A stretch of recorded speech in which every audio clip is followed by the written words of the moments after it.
আমার উঠোন দিয়ে রোজ কাশী কবিরাজ একটা ছোট্ট ব্যাগ হাতে কোথায় যেন যায়।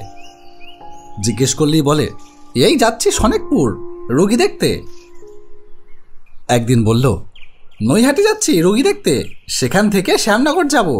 সেখানে আপনার রুগী আছে বুঝি? সব জায়গায়, কলকাতায় মাসে 2 বার জাতি হয়। আমার হাসি পায়।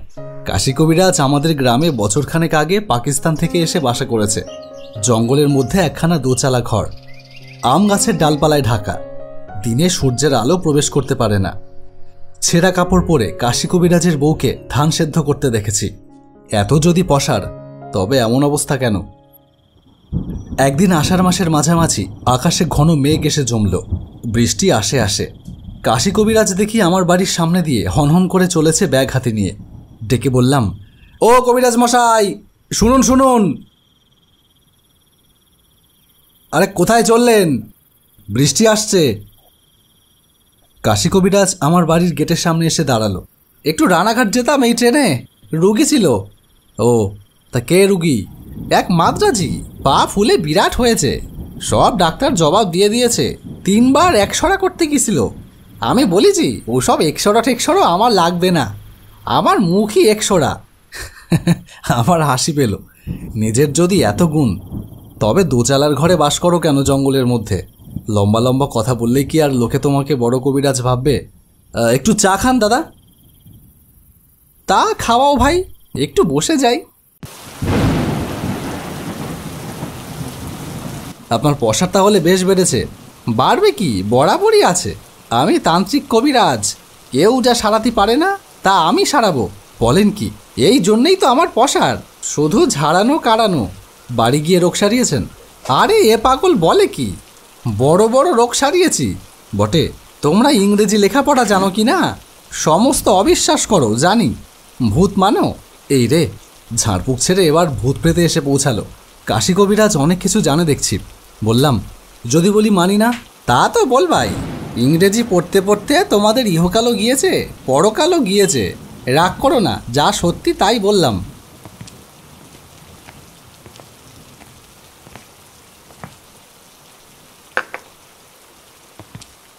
চা এসেছে? তাহলে একটা গল্প বলি শোনো, আমার নিজের চোখে দেখা। মুষলধারায় বৃষ্টি এসে পড়ল, চারিদিক অন্ধকার করে এলো। কাশী কবিরাজ তার গল্প আরম্ভ করল। আমি তান্ত্রিক মতে কবিরাজি চিকিৎসা করি বলে অনেক দূর থেকে আমার ডাক আসে। আজ থেকে বছর 10 আগে হরিহরপুরের জমিদার শিবচন্দ্র মুখুর্জের বাড়ি, তার ছেলের চিকিৎসার জন্য আমার ডাক এলো। আগে কখনো সেখানে গিয়েছিলেন আপনি? না। নাম জানতেন? খুব। আমাদের ওদেশে হরিহরপুরের জমিদারের নাম খুব প্রসিদ্ধ। যখন গিয়ে পৌঁছালেন তখন বেলা কত? সন্ধ্যের কিছু আগে। তারপর শোনো, সন্ধ্যার কিছু আগে সেই মস্ত বড় পুরনো ভাঙা বাড়িটাকে দেখে আমার মনের মধ্যে কেমন এক অদ্ভুত ভাব হলো। কি ভাব সে তোমারে বলতে পারবো না। ভয়ও না, আনন্দও না। কেমন যেন মনে হলো, এ বড্ড অপায়া বাড়ি, এ ভিটেতে পা না দেওয়াই ভালো আমার পক্ষে। তোমার হবে না, কিন্তু আমার হয় বাপু এমনি। অন্য কোথাও হয়েছে? আরও 2-1 বার হয়েছে এমনি, কিন্তু সে কথা এখন আনবার দরকার নেই। তারপর বলি শোনো না, আমি সেখানে গিয়ে রুগী দেখলাম। 10 বছর বয়সের একটা ছেলের টাইফয়েডের জ্বর, ভীষণ খারাপ অবস্থা। আমি গিয়ে তান্ত্রিক মতে ঝাড়ফুঁক করে শেকড় বাকড়ের ওষুধ বেটে খাওয়ালাম। রোগী সামান্য সুস্থ হয়ে উঠল। খাওয়া দাওয়া শেষ করে অনেক রাতে আমার ঘরে শুতে এলাম। বড় লোকের বাড়ির বন্দোবস্ত, হাজার হোক বনেদি ঘর তো, যতই অবস্থা খারাপ হোক পুরনো চালচলন যাবে কোথায়? আচ্ছা, তারপর আমি বেশিক্ষণ শুইনি। এমন সময় দেখলাম ঘোমটা পড়া একটা বউ হন হন করে মাঠের দিক থেকে এসে দেউড়ির মধ্যে দিয়ে জমিদার বাড়ির দিকে ঢুকছে। আমি খুব আশ্চর্য হয়ে গেলাম, এত রাতে বাইরের মাঠ থেকে এসে জমিদার বাড়ির মধ্যে ঢুকলো কে? ভদ্রঘরের সুন্দরী বউ বলেই তো মনে হলো। যাকে, আমি এসেছি কবিরাজি করতে, অত খোঁজ নিয়ে আমার কি দরকার? যে যা ভালো বোঝে করুক। রাত তখন 1টার কম নয়, বরং বেশি। আমি নির্বিবাদ মানুষ। মিনিট খানেক পর দেখলাম সেই বউটি আমার পাশের দেউড়ি দিয়ে আবার বার হয়ে যাচ্ছে। বউটি ক্রমে দূরে মাঠের দিকে চলে যাচ্ছে। জ্যোৎস্নায় তার সাদা কাপড় দূর থেকেও স্পষ্ট দেখা যাচ্ছে। আমি একেবারে অবাক। এত রাতে একটি সুন্দরী মেয়ে এইভাবে সেই নির্জন মাঠের দিকে চলে যেতে পারে তা কখনো ভাবিনি। আমি 7-5 ভাবছি, এমন সময় বাড়ির মধ্যে থেকে একজন ছুটে এসে বলল, শিগগিরই আসুন কবিরাজ মশাই, রোগী কেমন করছে।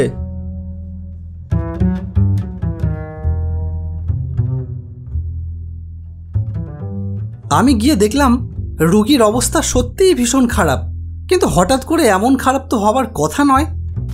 যাই হোক, তখনকার মতন ব্যবস্থা করা গেল। অনেকক্ষণ খাটুনির পরে রোগীর খানিকটা সামলে উঠল। তখন আমি আবার এসে শুয়ে পড়লাম আমার ঘরে। পরের দিন রোগীর অবস্থা ক্রমশ ভালোর দিকেই চলল। জমিদারবাবুরও মন বেশ ভালো। প্রথম দিন বড়ই যেন মুষড়ে পড়েছিলেন। পরের দিন রাতে একটা আশ্চর্য ঘটনা ঘটল। এমন ধরনের ব্যাপার আমি কখনো কল্পনাও করতে পারিনি। রোগীর অবস্থা ভালো থাকার জন্য সেদিন আর খাটুনি ছিল না। সকাল সকাল খেয়ে দিয়ে শুয়ে পড়েছিলাম, কিন্তু ঘুম আসতে দেরি হয়ে গেল। কোথাকার ঘড়িতে 1টা বেজে গেল ঢং করে। ঠিক সেই সময় দেখলাম সেই ঘোমটা পড়া বউটি দেউড়ি দিয়ে ঢুকে অন্দরের দিকে চলে যাচ্ছে। সত্যি কথা বলতে আমার বড় বিস্ময় বোধ হলো। কি সাহস মেয়েটার! এত রাতে মাঠের মধ্যে দিয়ে চলে আসতে ভয়ও কি করে না? মিনিট 15 কেটে গেল, কি 20 মিনিট। তারপর আমাকে স্তম্ভিত করে দিয়ে সেই বউটি আমার ঘরে এসে ঢুকলো। বেশ সুন্দরী মহিলা, দেখলে সম্ভ্রমের উদ্বেগ হয়, এমনই চেহারা। সে আমাকে বলল, তুমি এখানে থেকো না, চলে যাও এখান থেকে। আমি বিস্মিত ও স্তম্ভিত হয়ে গেলাম। মেয়েটার মুখের দিকে চেয়ে বললাম, আপনি কে মা? আমি যেই হই, তুমি এখান থেকে যাবে কি না? মা, আমি চিকিৎসক, রোগী দেখতে এসেছি। আমার কাজ না সেরে আমি কি করে যাব মা? তুমি এই রোগী বাঁচাতে পারবে না। কাল সকালে তুমি এখান থেকে চলে যাও। কি করে আপনি জানলেন মা যে এই রোগী বাঁচবে না? আমি ওর মা, ওর সৎ মা। ওকে খুব কষ্ট দিচ্ছে, সে কষ্ট আমি দেখতে পাচ্ছি না। আমি ওকে নিয়ে যেতে এসেছি, নিয়ে যাবই। তুমি তাকে কিছুতেই ধরে রাখতে পারবে না। আমি তখনও ব্যাপারটা ঠিক বুঝে উঠতে পারিনি। আমি আমতামতা করে বললাম, আপনি কোথায় থাকেন? আমি মারা যাওয়ার পর আজ 4 বছর হলো ওর বাবা বিয়ে করেছে। আমার সেই সতীন ওকে বড় যন্ত্রণা দিচ্ছে। আমি সেখানে শান্তিতে থাকতে পারি না। খোকা আপন মনে কাঁদে, আমি শুনতে পাই। আমি ওকে নিয়ে যাবই। তুমি কেন অপচাশ করবে? ঘরের ছেলে ঘরে ফিরে যাও। আমার সমস্ত শরীর হিম হয়ে গিয়েছে যেন। কি ব্যাপারটা সামনে ঘটছে তার যেন কোনো ধারণাই আমার নেই। তবু আমি হাত জোড় করে বললাম, মাগো, একটা কথা। আমি জমিদার বাবু, মানে আপনার স্বামীরে সব কথা বলি। তিনি তার ছেলেটিরে বড় ভালোবাসেন। ছেলেটিরে আপনি নিয়ে গেলে তার কি অবস্থা হবে মা? সে তো আপনার বিবেচনা করা উচিত। তারই পক্ষের ছেলে মেয়ে হবে, তাদের নিয়ে থাকবেন তিনি। ও কথা বলবেন না মা। আপনি তার কথা চিন্তা না করলে আর কে করবে মা? সব দিক বুঝুন, তার কথা ভাবতে হবে আপনাকেই। আমি আজই সব খুলে বলছি তাকে। যদি তিনি তার এ পক্ষের স্ত্রীকে বলে ছেলেটির ওপর অত্যাচার নিবারণ করতে পারেন, তবে আপনি আমাকে কথা দিন মা, ছেলেটিকে আপনি নিয়ে যাবেন না। আমি চেষ্টা করি মা। বেশ, করো।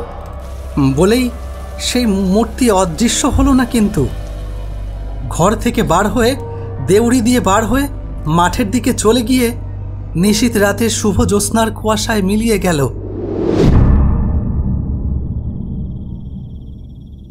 তারপর আমি জমিদার বাবুকে সমস্ত কথা খুলে বললাম। সব শুনে জমিদার বাবু কেঁদে ফেললেন। বললেন, আমি জানি, আমি এই অসুখের সময় একদিন ওকে শিওরে দাঁড়িয়ে থাকতে দেখেছি। আমি জানি ওর সৎমা ওর ওপর খুব একটা সদয় নয়, তবে এতটা তা আমি জানতাম না।